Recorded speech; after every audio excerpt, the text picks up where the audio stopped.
Assalamualaikum warahmatullahi wabarakatuh.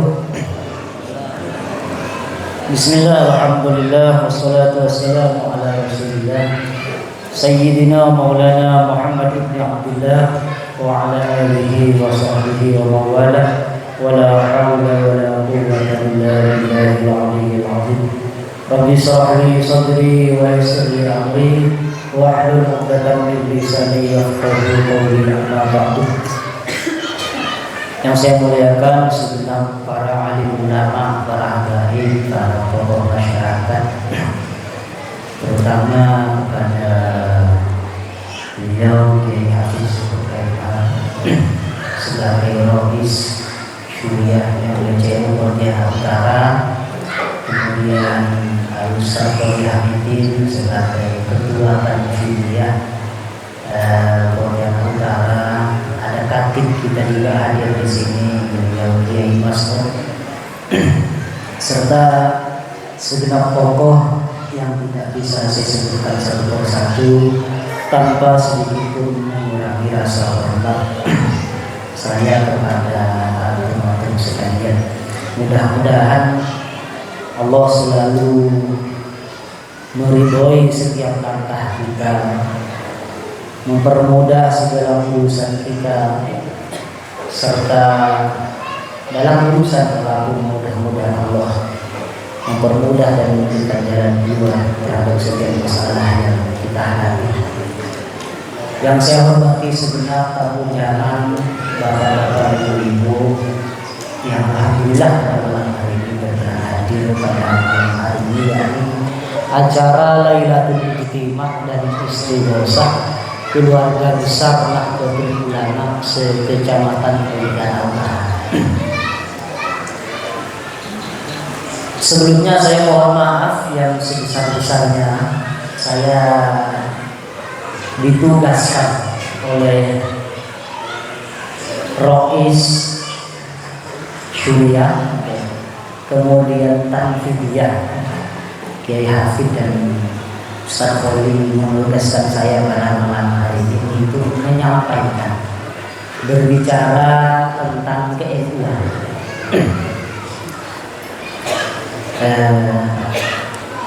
Mungkin sebelumnya bapak-bapak dan ibu-ibu kalau melihat postur tubuh saya bisa tak percaya. Kecil, mungil, masih muda. Masa iya ini ketua lembaga dakwah Pontianak Utara? Saya pun begitu, Pak. Saya malah tak yakin dengan diri saya sendiri. Minimal bapak-bapak tahu semua kalau saya adalah ketua LDU Pontianak Utara. Dan pada malam hari ini saya akan berbicara tentang ke-NU-an, yang tentu berbicara tentang sejarah NU-an tidak akan lepas dari munculnya kelompok-kelompok yang kemudian menyerang ajaran Ahlu Sunnah wal Jamaah. Sehingga apa pentingnya Bapak mengenal saya? Biar nanti kalau ada yang heran, Bapak bisa di depan saya, tidak di belakang. Selama ini kan ada istilah saya siap di belakang Anda. Kalau di belakang itu nanti kalau lari duluan. Tapi kalau diam di depan, minimal kalau kita sama-sama lari, saya yang lari duluan. Kalau ternyata kita sama-sama tidak lari, bapak-bapak dan ibu-ibu yang membimbing saya. Berbicara tentang sejarah NU, berdirinya Jam'iyah Nahdlatul Ulama tidak lepas dari munculnya beberapa kelompok yang kemudian mulai menggerogoti ajaran akidah Ahlu Sunnah wal Jamaah serta amaliyah Ahlu Sunnah wal Jamaah. Di antaranya ini tertulis di dalam kitab Risalah Ahlu Sunnah wal Jamaahnya Rois Akbar Jam'iyah Nahdlatul Ulama Hadratus Syekh Hasyim Asy'ari. Boleh bapak-bapak dan ibu-ibu kalau tidak percaya yang saya sampaikan, boleh dibuka di dalam kitab Risalah Ahlu Sunnah wal Jamaah. Di sana beliau menceritakan bahwa dulu awal-awal perkembangan Islam di tanah Jawa, khususnya di Nusantara, tidak lepas dari perjuangan Wali Songo, terutama di abad ke-7, 11 dan 12. Perkembangan Islam luar biasa itu berkat tangan-tangan santun dari para wali songo. Apa ajaran yang dibawa oleh wali songo? Ajaran yang dibawa oleh wali songo adalah ajaran ahlu sunnah wal jamaah. Sehingga kata beliau, dulu di Nusantara ini umat Islam pada umumnya nyaman menjalankan agama. Mereka satu mazhab, satu pandangan. Di dalam akidah mereka selalu mengikuti akidah yang dibawa oleh Abu Hasan Al-Asy'ari dan Mansur Al-Maturidi. Dalam bidang fikih, orang-orang Muslim Indonesia, orang-orang Muslim Jawa, Nusantara, mayoritas mengikuti salah satu dari 4 mazhab, yakni mazhab Syafi'i. Kemudian dalam bidang tasawuf, Muslim Indonesia mengikuti tasawufnya Imam Junaid Al-Baghdadi dan Imam Al-Ghazali. Sehingga kata beliau, pada tahun 1330 muncul kelompok-kelompok yang kemudian mulai menggoyangkan ajaran-ajaran ahlu sunnah. Ini belum ada NU. NU belum berdiri. Jam'iyah Nahdlatul Ulama belum berdiri. Kata Mbah Hashim, di tahun 1330 itu muncul sekelompok golongan-golongan, satu mengatasnamakan pemurnian agama, karena ajaran agama yang sudah dilaksanakan dianggap sudah menyimpang dari agama itu sendiri. Muncul kelompok yang mohon maaf sampai sekarang pergerakannya masih sangat masif, yakni kelompok Wahabi. Di tahun 1330 kata Kiai Hasyim Asy'ari muncul kelompok Wahabi yang kemudian berubah nama menjadi Salafi Wahabi dan bertransformasi lagi menjadi Salafi. Apa yang diajarkan? Ciri-ciri dari kelompok ini. Yang pertama, mereka gemar mentakfir, mengkafir-kafirkan orang-orang yang tidak sejalan dengan mereka. Amaliyah-amaliyah yang tidak sejalan dengan mereka, itu pelakunya dikafir-kafirkan, dimusyrik-musyrikkan dan dibid'ah-bid'ah. Mereka gemar mentakfir, mengkafirkan kelompok-kelompok yang gemar melakukan tabarruk, mencari keberkahan baik kepada orang yang masih hidup maupun yang sudah meninggal. Gemar mengkafirkan dan memusyrik-musyrikkan orang-orang yang ziarah kubur, orang-orang yang gemar merayakan Maulid Nabi sallallahu alaihi wasallam, orang-orang yang gemar mensedekahi mayit, mereka kafir-kafirkan, mereka bid'ah-bid'ahkan. Mereka tuduh bahwa kelompok-kelompok ahlu sunnah yang melaksanakan kegiatan-kegiatan itu dianggap telah menyimpang dari agama. Ini satu. Kemudian apa yang dilakukan kelompok Wahabi selanjutnya? Di awal kemunculannya dengan dibantu oleh kerajaan Saudi, karena kerajaan Saudi itu, Raja Saudi Abdul Aziz Ibnu Saud itu berkuasa karena berkat bantuan dari Wahabi yang dipimpin oleh Muhammad bin Abdul Wahab. Itu pendiri Wahabi. Kerajaan Saudi bekerja sama dengan Wahabi, sehingga kemudian Sayyid Syarif Hussein selaku penguasa Hijaz dikalahkan dan Hijaz dikuasai oleh keluarga Saud, Ibnu Saud. Sehingga apa kontra politiknya? Penyebaran ajaran Wahabi kemudian harus masuk atas nama ajaran agama yang resmi secara pemerintah. Sehingga yang mereka lakukan adalah membumi hanguskan praktek-praktek ubudiyah, amaliyah-amaliyah yang sudah dari dulu dilakukan. Mereka bumi hanguskan. Mereka pergi ke Karbala, membumi hanguskan makom-makom, termasuk makom cucu Rasulullah SAW, yakni Sayyid Husain yang terbunuh di Karbala. Mereka hancurkan kuburan-kuburan yang mereka hancurkan. Mereka ratakan dengan tanah, dengan landasan. Ini tempat adalah sumber kemusyrikan karena orang-orang banyak menziarahi. Kemudian berselang beberapa waktu, sekitar 2 tahun kemudian, mereka masuk ke dalam kota Madinah, kemudian menghancurkan sejarah-sejarah, situs-situs tentang perjalanan dakwah Rasulullah SAW. Mereka habiskan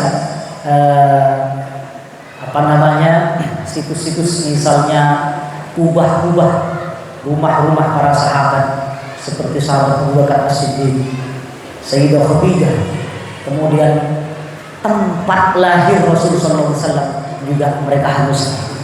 Mereka ratakan dengan tanah. Kenapa? Agar tempat-tempat itu, kata mereka, tidak dikeramatkan. Ini orang Wahabi.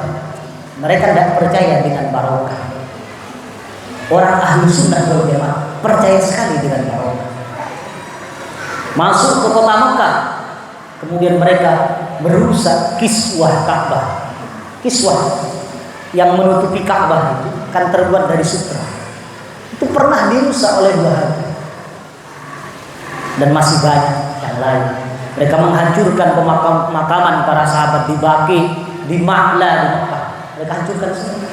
Bahkan mereka sampai berani ingin menghancurkan Qubbatul Khadra Rasulullah sallallahu alaihi wasallam. Tapi karena banyak tekanan dari umat muslim yang lain, maka mereka mengurungkannya. Kemudian muncul lagi di waktu yang bersamaan kelompok Syiah Rafidhah yang mulai menghujat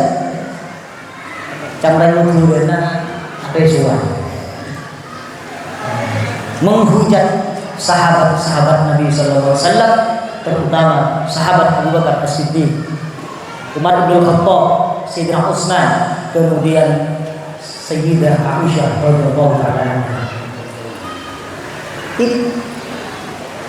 Mereka terlalu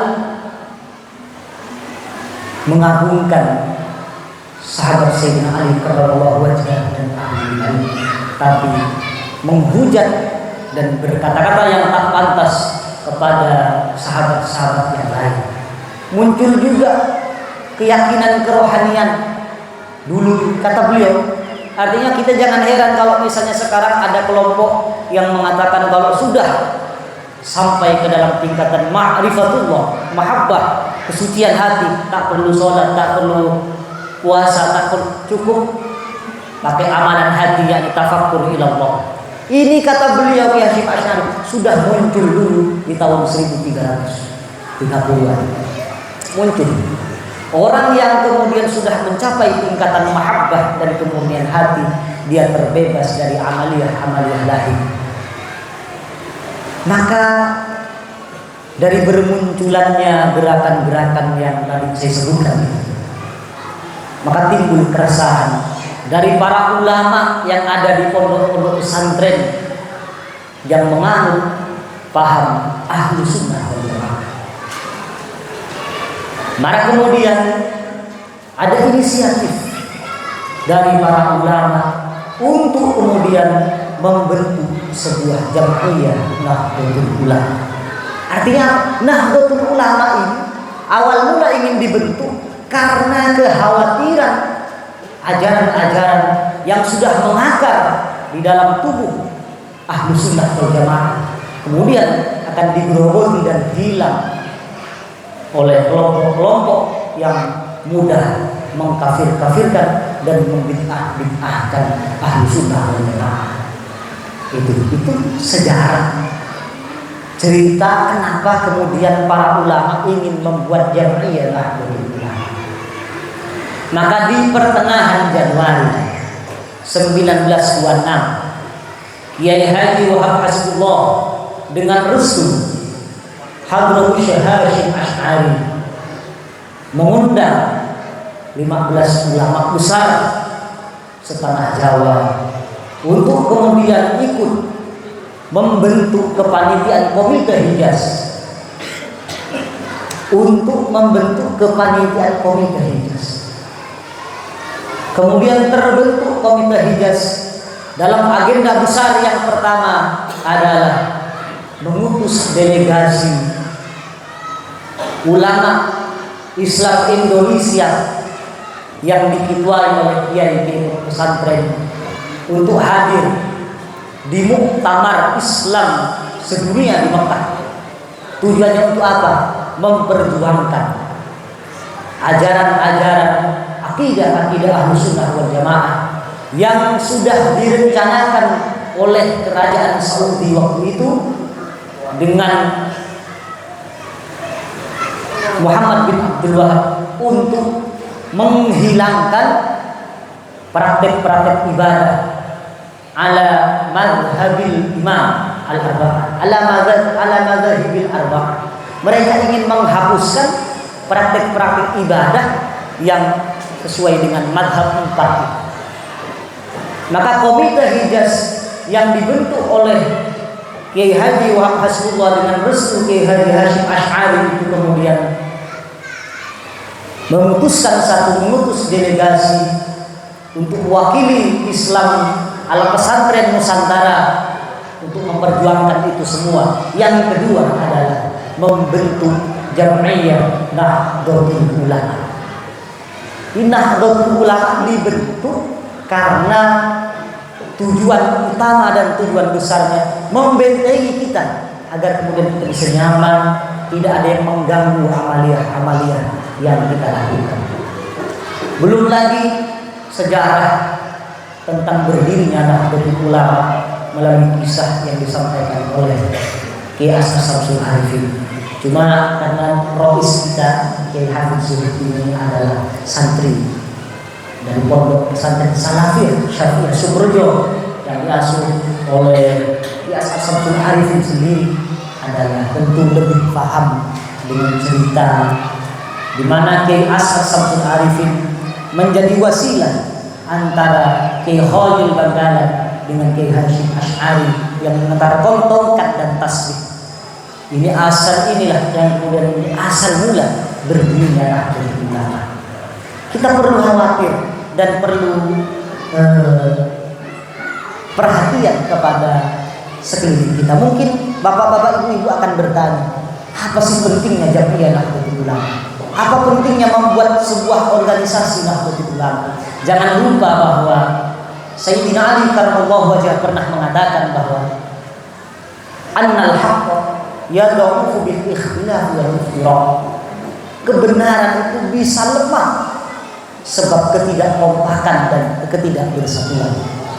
Tapi wa annal batil qad yaqwa bil ittihadi ya Allah. Wa annal batila qad yaqwa bil ittihad wal ittifaq. Dan kebatilan itu bisa kuat sebab persatuan. Ini pentingnya berjamaah. Maka para hadirin, terakhir di dalam qol asasi yang ditulis oleh Kiai Haji Hasyim Asy'ari sebagai rais akbar Nahdlatul Ulama, beliau mengatakan halumu kullukum jami'an, halumu kullukum wa man tabi'akum jami'an minal fuqara'i wad du'a, minal fuqara'i wal aghniya wad du'afa'i wal aqwiya ila hadhihi al-jam'iyyati al-mubarakah al-mausumati bi jam'iyyati Nahdlatul Ulama. Ayo kalian semua, kata beliau, para tokoh pemimpin-pemimpin, para tokoh-tokoh agama, tokoh-tokoh masyarakat, serta orang-orang yang kalian pimpin, bawa mereka semua masuk ke dalam Jam'iyah Nahdlatul Ulama. Kenapa? Wadkhuluha bil mahabbati wal bidah wal ulfati wal ittihad wal ittisal bi arwah wa ajsad. Kata beliau, masuk ke dalam jam'iyah ini dengan perasaan yang penuh kasih sayang.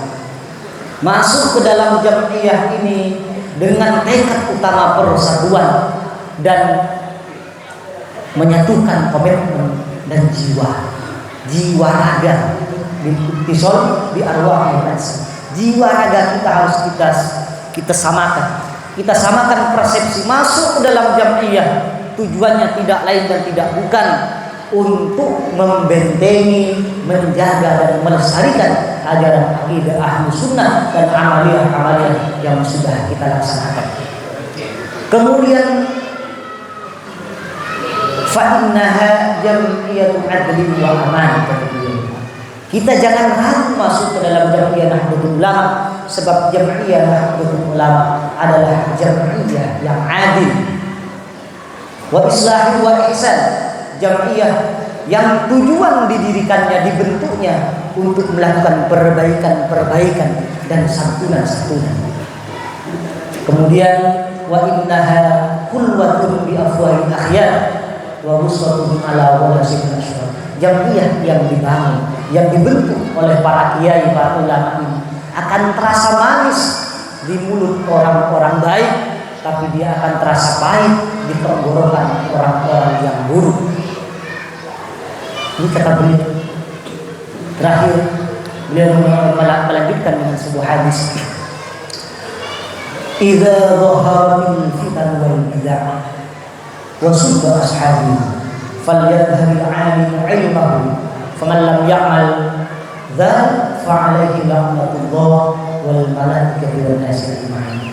Tatkala fitnah tentang agama, fitnah kemudian bid'ah mulai bermunculan dan para sahabat yang sudah dikata-katai dengan perkataan-perkataan yang tidak pantas, maka sudah saatnya orang-orang yang berilmu menampakkan keilmuan. Orang-orang alim sudah harus mulai bersatu untuk membendung pergerakan-pergerakan yang hakikatnya akan merusak dan mencederai Islam itu sendiri. Kalau tidak, kata Rasulullah SAW, maka fa'alaihi la'natullah wal malaikati wan nasi ajma'in. Maka laknat Allah bagi orang-orang yang hanya diam berpakku tangan,